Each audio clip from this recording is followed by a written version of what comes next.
రుణం తీరిన తరుణం 11 లక్షల మంది రైతుల ఖాతాల్లోకి మాఫీ సొమ్ము. నా జీవితంలో మరుపురాని రోజు. నెలాఖరులో రాహుల్ గాంధీకి కృతజ్ఞత సభ. దొంగల మాటలు నమ్మొద్దు. సవాళ్లు విసిరి పారిపోతారని తెలుసు. వాళ్ళ రాజీనామా కోసం పట్టుబట్టం. కేసీఆర్ 7 లక్షల కోట్లు అప్పు చేసి వెళ్లారు. ఆ సంక్షోభాన్ని బట్టి చక్కబెడుతున్నారు. రుణమాఫీ కార్యక్రమంలో సీఎం రేవంత్ లబ్ధిదారులకు చెక్కుల పంపిణీ. రేపు ఢిల్లీకి సీఎం రాహుల్ కు ఆహ్వానం అంటూ చూస్తా ఉన్నాం. రైతులకు మళ్లీ రుణాలు ఇవ్వండి. 31,000 కోట్ల మేర రుణమాఫీ. దేశ బ్యాంకింగ్ చరిత్రలోనే ఓ రికార్డ్. రైతులను ఇబ్బంది పెట్టొద్దు. బ్యాంకుల వద్ద ఉత్సవాలు.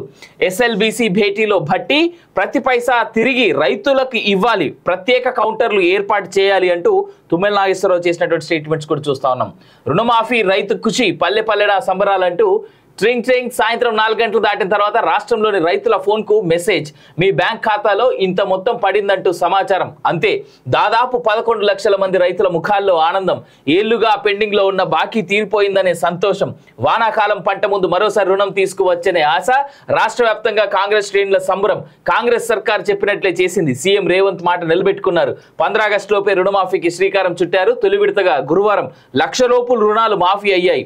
ఇటు రైతుకు రుణభారం తగ్గింది. అటు ప్రభుత్వము ఓటు వేసి గెలిపించిన రైతన్న రుణం తీసుకున్నట్లయిందంటూ చూస్తా ఉన్నాం. రైతులకు మళ్ళీ రుణాలు ఇవ్వండి. 31,000 కోట్ల రుణమాఫీ. దేశ బ్యాంకింగ్ చరిత్రలోనే ఒక రికార్డు. రైతులను ఇబ్బంది పెట్టద్దు. బ్యాంకుల వద్ద ఉత్సవాలు. ఎస్ఎల్బీసీ భేటీలో బట్టి ప్రతి పైసా తిరిగి రైతులకు ఇవ్వాలి. ప్రత్యేక కంట్రోల్ ఏర్పాటు చేయాలంటూ ఒకరోజు చూస్తున్నాం. దయచేసి బ్యాంకర్లకు కూడా ఈ రాష్ట్ర ప్రభుత్వం చాలా కీలకమైనటువంటి ఆదేశాలు జారీ చేయాలి. సో రైతుల విషయంలో ఏమైనా లోన్లు అటు ఇటు అయినప్పుడు, కొంచెం ఇబ్బందికరంగా ఉన్నప్పుడు, ఏమైనా టెక్నికల్ ప్రాబ్లమ్స్ ఉన్నప్పుడు దయచేసి ఆ విషయంలో బ్యాంకులు సానుకూలంగా ఆ సమస్యను అధిగమించేట ప్రయత్నం చేయాలి తప్ప రైతులకు విషయంలో ఇబ్బంది పెట్టే ప్రయత్నం చేయొద్దని చెప్పేసి కూడా ఈరోజు కాలోజీ టీవీ వేదికగా మేమైతే కోరుతా ఉన్నాం. రైట్. రుణపడి ఉంటాం. బ్యాంకు అప్పు ఏకకాలంలో మాఫీ. రేవంత్ రెడ్డి చరిత్రలో నిలిచిపోతారు. రాహుల్ గాంధీని ప్రధానమంత్రిని చేస్తాం. రైతు వేదికల నుంచి అన్నదాతల కృతజ్ఞతలు. ముఖ్యమంత్రితో వీడియో కాన్ఫరెన్స్. 2 లక్షల కేటగిరీకి ఎక్కువ బడ్జెట్. 3వ విడతకు 18,000 కోట్లు. రుణమాఫీ బడ్జెట్ లో 60% దానికే అంటూ చూస్తా ఉన్నాం. పెద్ద అమౌంట్ కదా, చాలా పెద్ద అమౌంట్. దాదాపు 30,000 కోట్ల 33,000 కోట్ల రుణమాఫీని ఏకకాలంలో, అంటే కొంత ఒక 1 మంత్ గ్యాప్ లో చేయడము.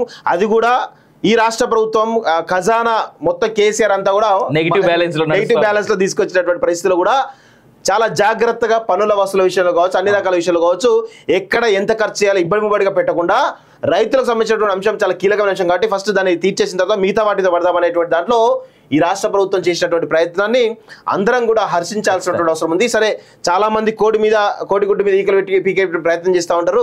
అది కామన్. దాన్ని పెద్ద పట్టించుకుంటే దానికి చాలా చిన్న 1% 2% కోసం 100% రైతులను మనం అయితే ఆగం చేయలేం కదా. And that 7,000 crores every month కడుతున్నటువంటి ఈఎంఐ జస్ట్ వడ్డీలే. అవును అవును, దీంట్లో అసలు కూడా లేదు. ఇంకా 7,000 కోట్ల వడ్డీ కడుతుంది ఎవ్రీ మంత్ తెలంగాణ రాష్ట్రం. సో దాన్ని అధిగమిస్తూ కూడా ఇలా చేయడం అనేటువంటిది నిజంగా అప్రిషియబుల్.